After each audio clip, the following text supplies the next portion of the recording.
Hello, you're listening to Ready, Set, Go Real Estate Investing Podcast, presented by Brandon Elliott. This show will be going over all aspects of real estate investing and is intended to educate, motivate, and prepare you to take action on your first or next real estate investment. For more information, please visit BrandonElliottInvestments.com. Thank you for listening and enjoy.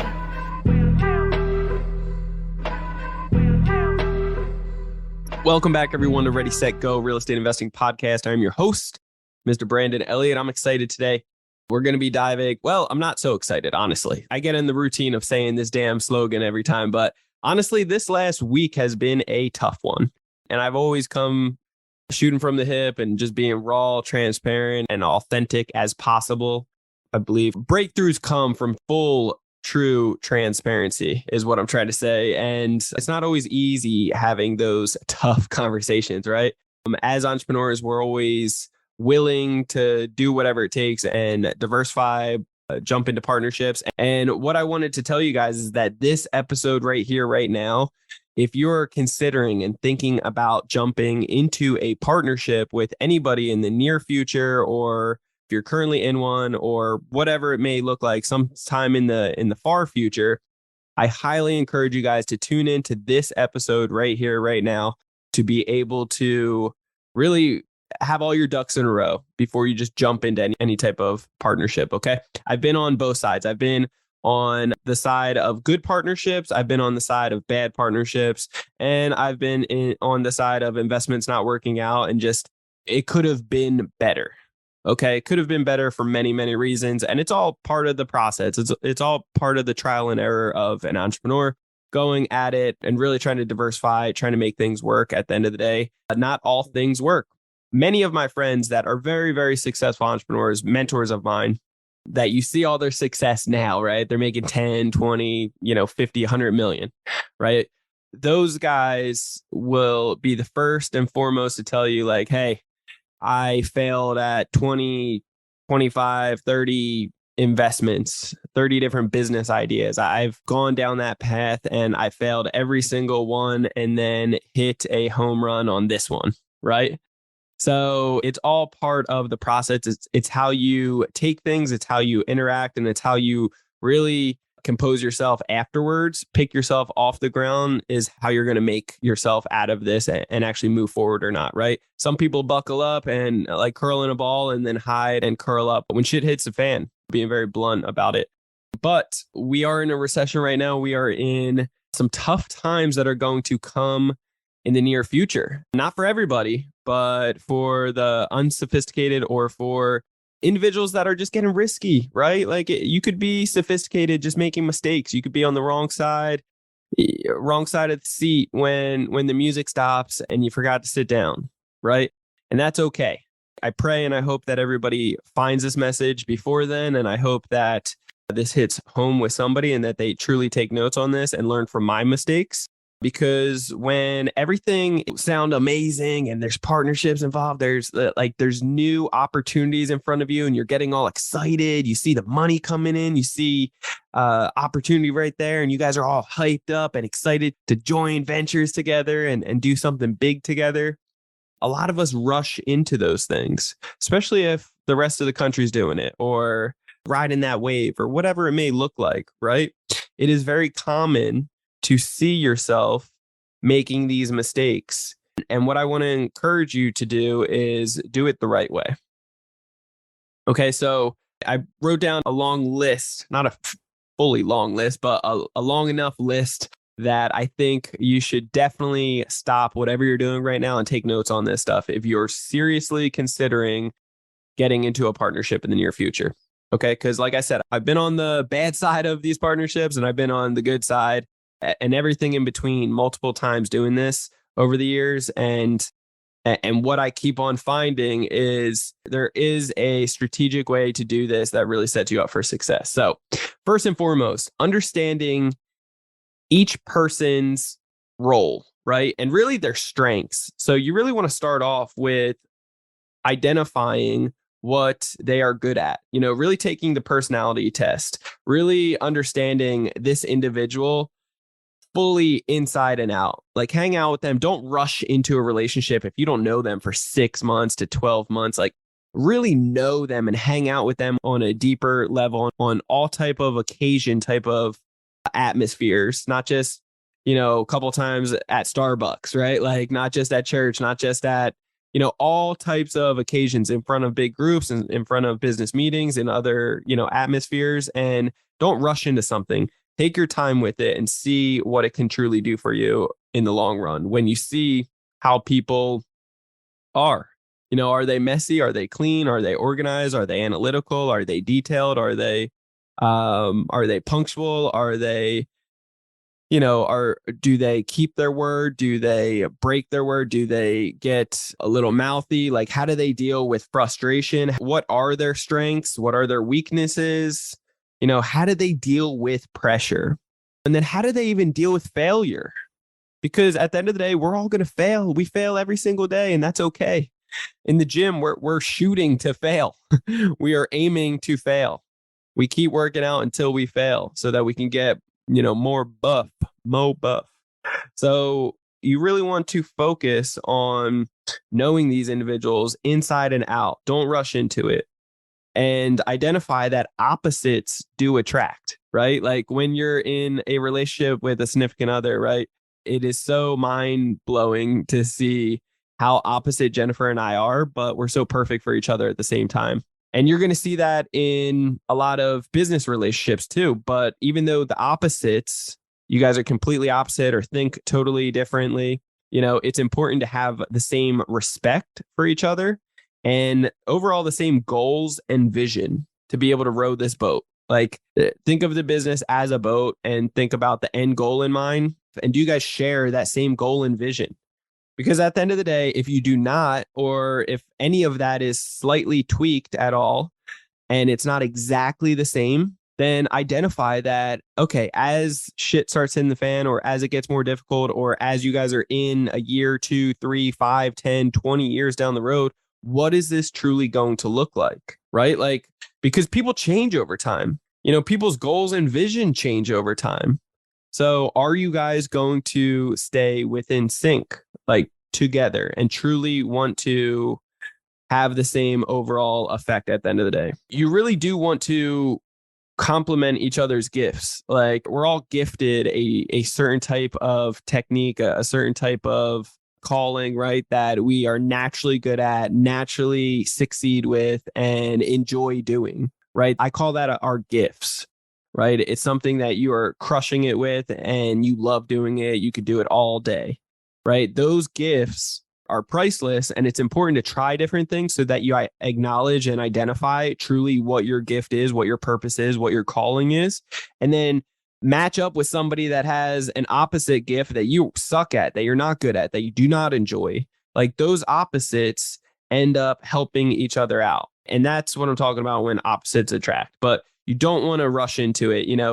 Opposites attract, and rushing into something, like it's like puppy love, I call it. It's like when you are just getting started with a new girlfriend or a boyfriend for the first time, right? And you get that puppy love, you're all excited, you're all pumped up.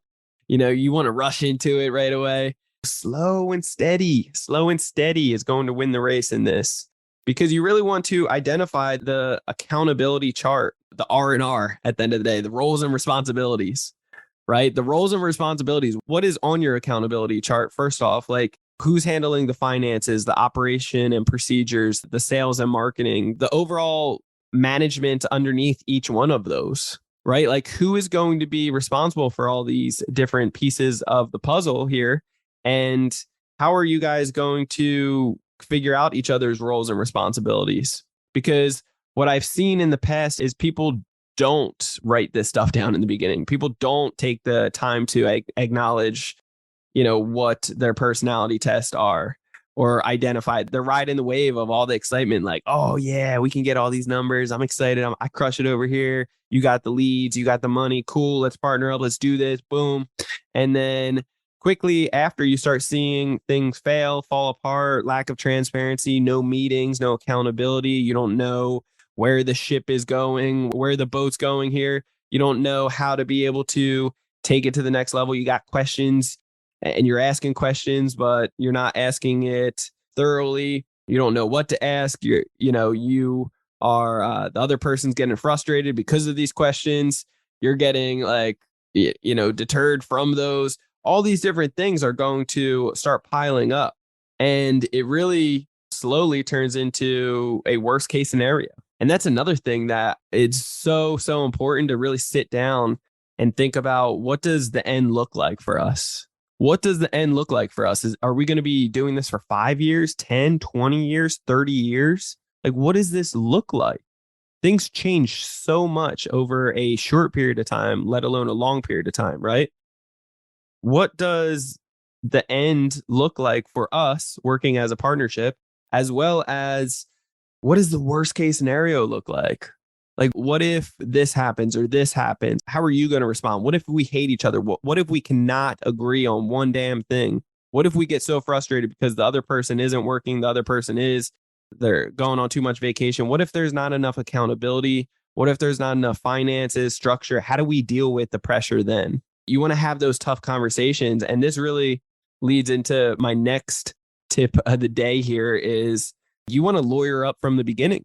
Most people lawyer up at the end, when realistically, you want to have the lawyer in the very beginning.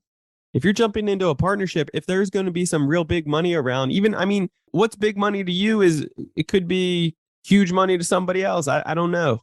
So if 20 grand, 50, 30, whatever, 100, 200, 500, a million, these are some of the deals that I've diversified into and found myself on the bad side as well as the good side. It depends on which deal you catch me on, right? And it's not always the other person. It can be you too. If you're a true man of your word, if you're a true, authentic individual, man or woman, then you're going to always take accountability on your mistakes as well, right? It's important to truly look in the mirror when these things fail to see what you could have done better. And I hope that you take this to heart, because starting off with this, you can do better. You can do better just by going and taking everything that I'm telling you today and really just writing this stuff down and running with it and doing all these steps in the very beginning to set you up for success, right? A weak individual will always point out all the flaws on one person, right? On the other person, instead of looking in the mirror and realizing hey, maybe I do have a little bit to do with this, right? So a true leader will always identify and not point the finger and blame other people. They will take full accountability for themselves. You suck because I was a shitty leader. You suck and you did such a poor job because I didn't check out your personality test first. I didn't see how you would deal under pressure. I rushed into the relationship because you told me you could make a lot of money. And you said, all I need to do is this, this, and this. And I said, easy, I got that. And then once I did it, then you started shitting the bed, and we didn't realize it was gonna the full communication. We didn't have the weekly meetings. All these things are what could be the worst case scenario. So you want to lawyer up from the very beginning so that you can sit down, because guess what a lawyer does very, very well? They are not optimistic. That's for the entrepreneur to stay focused, optimistic, and positive for the long run, right? Lawyers are really, really good at being pessimistic and thinking about all the worst case scenarios. I remember being in a good partnership. I still am in one. I'm in several, but I remember sitting down and starting one new business relationship, and we got a lawyer right away to just get a contract in place and write down, make sure we are both accountable. And because we planned on doing this for a long term, and I think it's been 4 or 5 years at this point now, and it's just on clockwork. We're good communication. It's very little work from both of us, and we get the job done, and it's good. But we sat down originally with this lawyer to draft something up for us, and man, all the questions just really started making you think and getting you worried, because we're riding the wave. We were excited. It's like puppy love in the beginning. Yes, this is going to be amazing. And then they start asking, okay, so what if this person dies? Then what? Or what if they stop doing the work? How are you going to feel? What are their roles and responsibilities? And then you start thinking oh, well, if they stop doing the work and they stop doing this, then I'm going to want more. And then they're like, well, what if I'm sick? And then, or if I can't do the work and, it still gets done somehow, like, why would you get more? It's like, oh, God. Now it's stirring up the pot a little bit and you guys both a little scared and be like, what is going on here? So it makes you get back to reality to think about all the worst case scenarios. And guess what? The lawyer isn't perfect. They're not like the saving grace, but boy, does it help out in the beginning. It holds accountability. It holds structure. It holds a talking point from the very start that is uncomfortable, that is set up with a third party person to really make sure that you guys are set up for success, to really make sure that, like, if you guys care to make this business, this partnership, this relationship a successful one, the damn right, like, sit down with the lawyer to make sure that you guys are both protected, that you guys know exactly what's going to happen if the other person isn't doing well, if you guys cannot agree on anything, like, what does that truly look like? And then at the end of the day, after sitting down with the lawyer, after, looking at the worst case scenarios and having a course of action, like a true plan of attack, a plan moving forward, if all fails, then you look at their character, you look at the individual themselves, you look at their personality type, all these other things to remind you, like, hey, like, we have a plan when it goes well and goes right, which is great. That's first and foremost, because now we know how we're going to plan this attack and really crush this business and do well together. We know our roles, we know our responsibilities, we know where we stand, we know our strengths, we know our weaknesses. We know when this person's getting overwhelmed, they need a little vacation time, they need a little help. Okay, but not too much. You don't want to go over top of them. They need a little space too. You need to know all these things so you know how to help the other person succeed.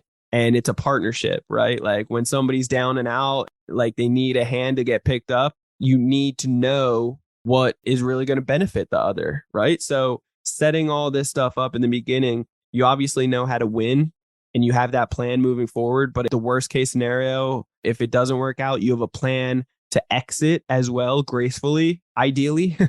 And then you look at their personality types, you know their character.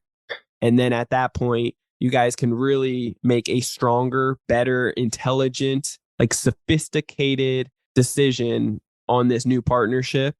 And it's not just emotion. Like, you have some logic going into this. You have something that is you have roles within this business and you guys are prepared to really succeed. I don't know what the percentage would be, but if I had to guess, I could almost stand fully behind it and bet money that doing this and setting up, take the time to do this, it will most likely save you at least 60 to 70% of your businesses, just by, like, really taking a little bit of time to focus on this. And then I think on top of it all, like, because all of this can be done fairly quickly to a certain degree. I think a portion of this, though, the big characteristic here is do not rush into something. What is good today could be good a year down the road from today.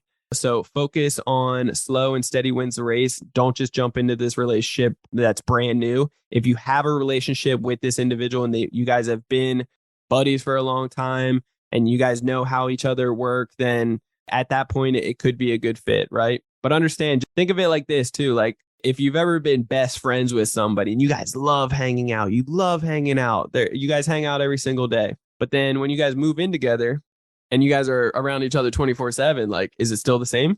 Or are you guys starting to, one's dirty, the other's clean, like, you guys are starting to butt heads, their shoes are where you put your socks, I don't know, like, like, whatever, like, you're tripping over things, like, is that going to be annoying? Is that too much then? So identify all these different things and slow and steady. Sometimes the best friends, sometimes the family members, they're not the best to do business with, right? Keep some separation there. However, it could be a total win for you. So it really just depends. I've seen amazing individuals with the most magical partnerships, and I'm always very excited for them and blessed because it is truly hard to find, I believe.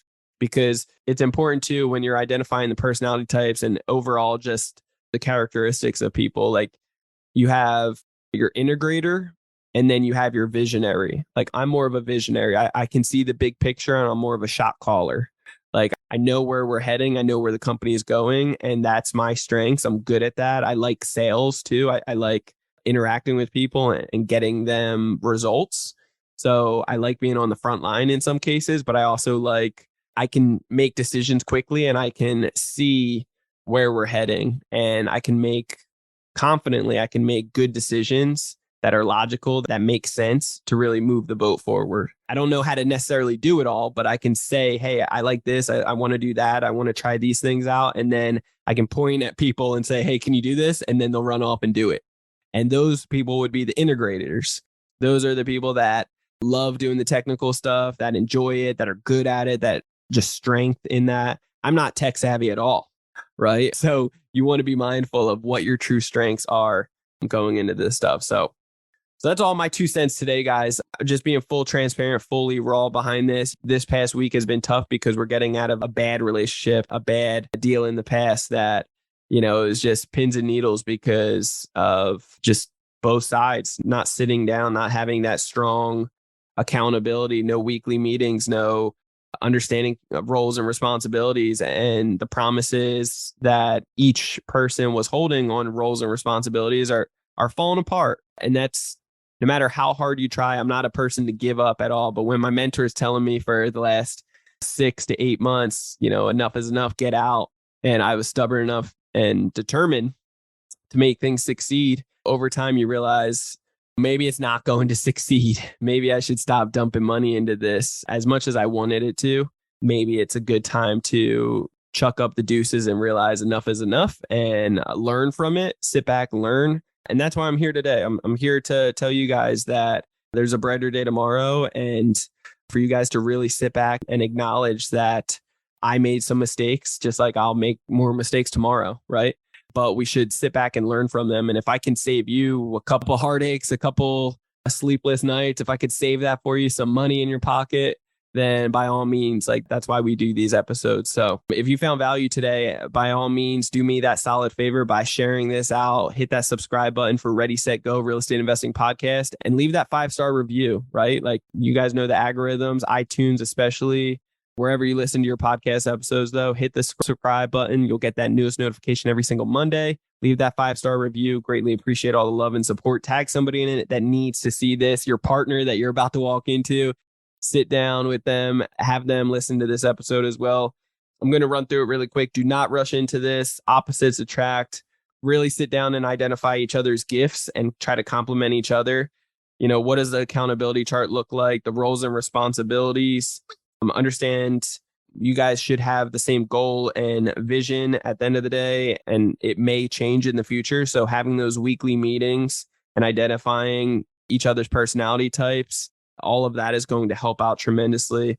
But know each other's strengths, weaknesses, and how they deal with pressure and failures, and so much more. Sit down with a lawyer at the end of the day and really identify, what does it look like at the end? What does the end in mind look like? And what does the worst case scenario look like, right? When you have the roles and responsibilities of each person in the business, and you guys know each other for a long time, and you guys really want to make this work, and the character and so much more behind that, then you really have a strong shot at making this work. You really have a strong shot to see the success at the end of this. So I pray this hits you well and it finds you exactly where it needs to be, and that you succeed in your business, whatever you start up. There's plenty of opportunity on the other side of this.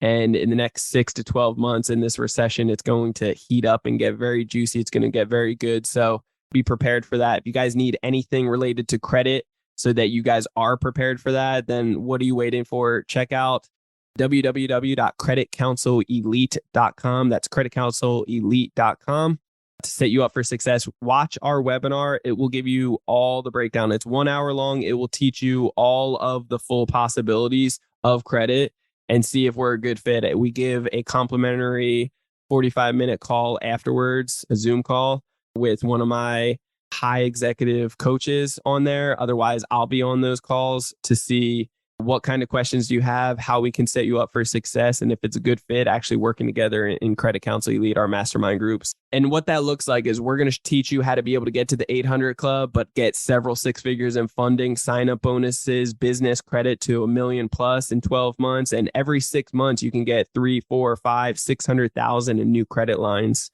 And then all at 0% interest that you can leverage into real estate, into life insurance, into this buying frenzy that's about to come up in the next 6 months from the recession that we're in right now. So plenty of opportunity on the other end. If money was ever the issue to be able to hit your goals and dreams, then don't allow it to be anymore, and check out creditcounselelite.com. Obviously, we'll teach you how to fix credit faster than anyone in the industry as well, whether you got a bankruptcy, collection, hard inquiries, whatever it may be, $100K worth of debt. We will show you how to remove all that nasty stuff ASAP as well. So have no fear. But the biggest part and the biggest asset behind it is getting educated on how the banks are really judging you and how to play the game like real life Monopoly, flipping the script on the banks, getting as much funding from them as you deserve so that you can leverage it into true assets, just like they've been doing to us, and make a killing off of it to get that financial freedom. So love you guys all so much. Share this out, tag somebody and then needs to see it. We will catch you on the very next episode next Monday. If you want to connect with me, then check me out on Instagram. It is Brandon Elliott Investments. That's Instagram, Brandon Elliott Investments, or facebook.com/Brandon Elliott Investor. We will see you next time, guys. God bless. Peace out. This has been another episode of Ready, Set, Go Real Estate Investing Podcast, brought to you by Brandon Elliott. For more information, please visit BrandonElliottInvestments.com. Also, please don't forget to like, share, and leave a comment below. Thanks again for joining. Until next time, God bless.